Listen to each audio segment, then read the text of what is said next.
talk about something very important, which is ice safety. We recommend that if you're going to venture out on the ice, to have at least 4 inches of new clear ice before venturing out on the ice. And the reason we're talking about this today is obviously, as you can see behind me, that lakes in the area, including retention ponds, and backyards, are beginning to freeze over in the area. We want to remind parents to talk to children about the dangers of ice and to remind them to not go out on the ice without an adult. Also, for any adults that may be wandering out on the ice, this time of year, ice conditions can change from day to day, especially in windy conditions. We recommend to check with local experts, especially if it's a lake or area that you haven't ventured out on before.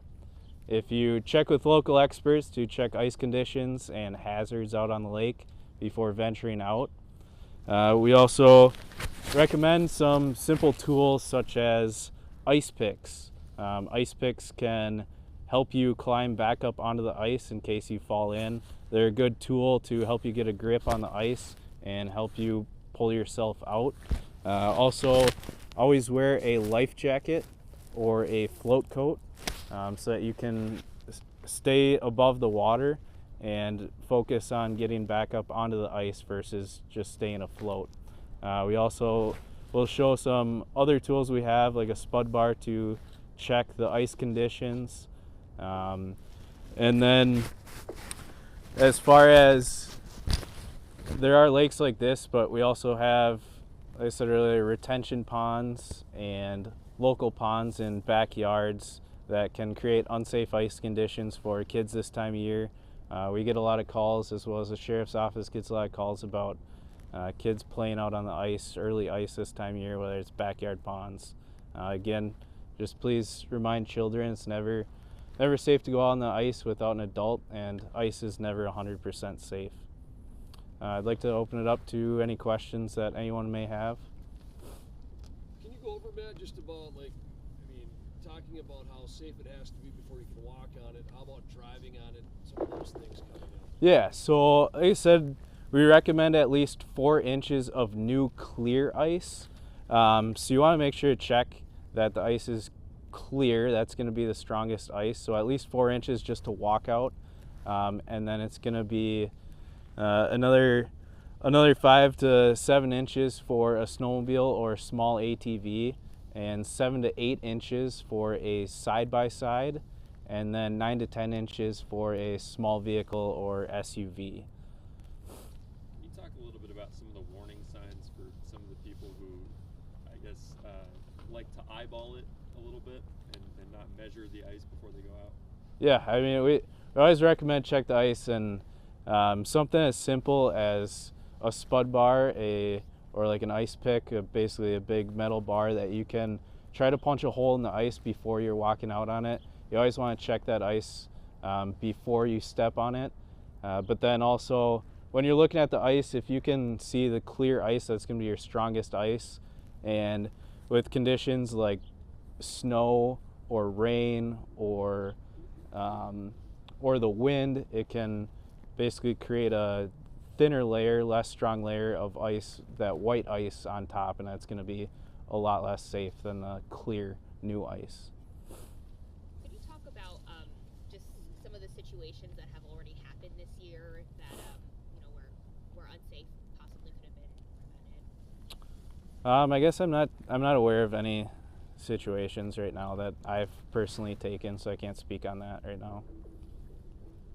What can you tell us about the safety or lack of on this lake? I believe we had just checked it a little bit ago with a spud bar, and then we had checked it with an auger, and we have about 3.5 inches of new clear ice. So as you can see, I'm standing right next to shore here with my life jacket on and my ice picks. But like I said, we do recommend at least 4 inches of new clear ice to venture out on foot. How do you know if it's 3.5, 4 inches here and 3.5, 4 inches where they are? That's where we check as you go. If you're going to venture out further, I'd be checking with my spud bar at first to make sure that ice is safe for me to step on, and then I can drill another hole, use a tape measure, and check as I go. Because ice conditions can change the farther out you go, or there could be a spring or a small current that runs under the ice, so it's always important to check the ice as you go. How does a lack of snow so far help with ice development?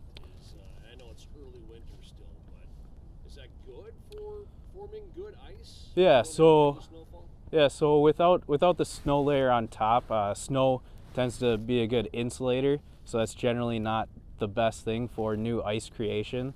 So definitely without a layer of snow on top, insulating that ice, it can create for better ice conditions this time of year. The ice picks, some of the tools. So tools here, this is just kind of a general pair of ice picks. There's a lot of different brands out there. They sell them at most sporting goods stores, outdoor stores. Basically these ones here, they just have a retractable piece, so if I were to drive them into the ice, there's a little spike that comes out, and that can help me grip onto the ice and pull myself back up onto the ice and out of the water, and eventually crawl myself off to safety. Now, is there any laws that the people are breaking? Do you enforce, like tell these people here, like get off the ice, or is it kind of on their own and you just kind of... We don't have any laws that would tell them they can't go out on the ice. Again, this is why we hold press conferences like this, to educate the public and remind them of what we recommend to be safe ice to venture out on.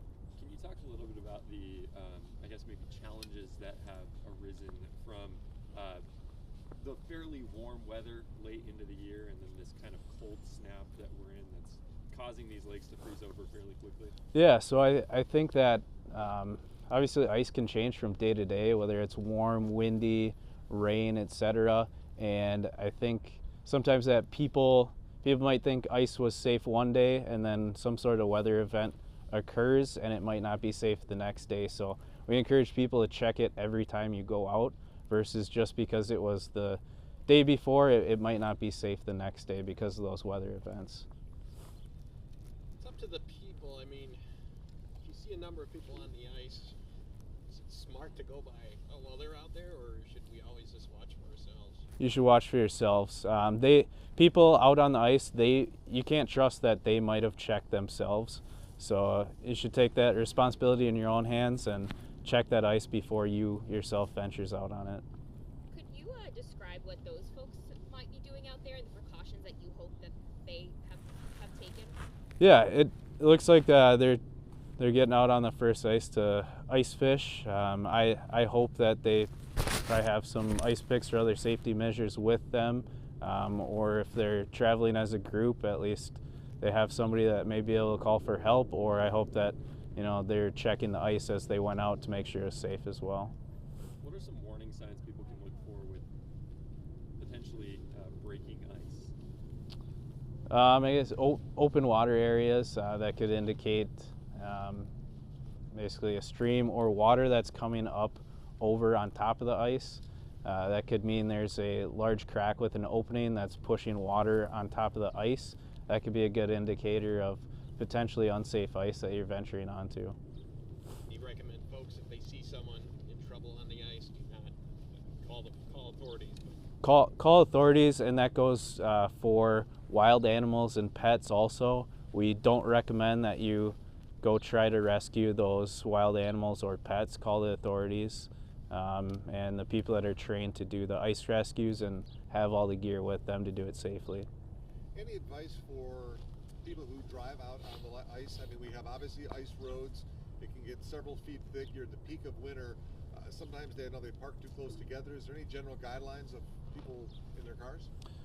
Yeah, I mean, we have recommendations as far as and laws how close you can keep ice shelters together actually.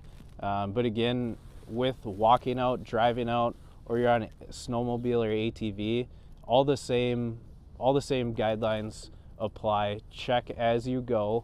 Even if you're driving, continue to check that ice as you go. Especially when you're in that vehicle, it's a lot heavier than just walking out on foot. When you see the thin ice signs, heed the warnings. Heed the warnings. Be a lot more cautious. This thin ice signs, any signs are there for for a reason. I imagine there are lakes that you always know don't freeze, whether they're spring fed or whatever. Some of them are aerated for, conservation purposes. Yep. Are they? Do you put signs to let people know? I mean, if you know that this is a lake that could be a little sketchy, are they typically marked? Yeah, so sheriff's office typically marks with thin ice signs, and then as far as aerators go, people can get aeration permits through the state, and then they're required by law to post at the accesses that there is an aerator in place on that lake, and it'll be a big orange sign that says there's an aerator on the lake, warning the public that there's potential for some open water on that lake. What can response times look like when someone does fall through? Like, why is it important that people check before they head out on the ice rather than rely on emergency services to come save? Yeah, and it's a big shock to the body if you do fall through the ice, and so it's always important to check and try to prevent actually falling in the water in the first place. But if you do fall in, tools like even the stuff I have on could potentially save my life or somebody else's life. My life jacket can keep my head above water, and that way I can focus on using my ice picks to pull myself out of the water. And if you're going to carry ice picks, we recommend that you carry them in the same place every time, so in that panic you know exactly where those ice picks are when it comes down to the time you actually need them. Does that break the window too? Sometimes they use the window if you're driving, you have to get up. Is that the same thing? I don't know, I haven't tried that. What do those go for? I can't say. I don't think they're too expensive. I'd say maybe $10 or so, and there's a variety of different styles. There's some that actually they kind of lock in place. These ones don't lock in place, but there are some different styles that will lock in place, and you can just hold them around your neck here. I kind of tuck mine either right in my life jacket here, I always know where they are, or a very accessible pocket, same pocket every time, something you can get to quickly in an emergency situation.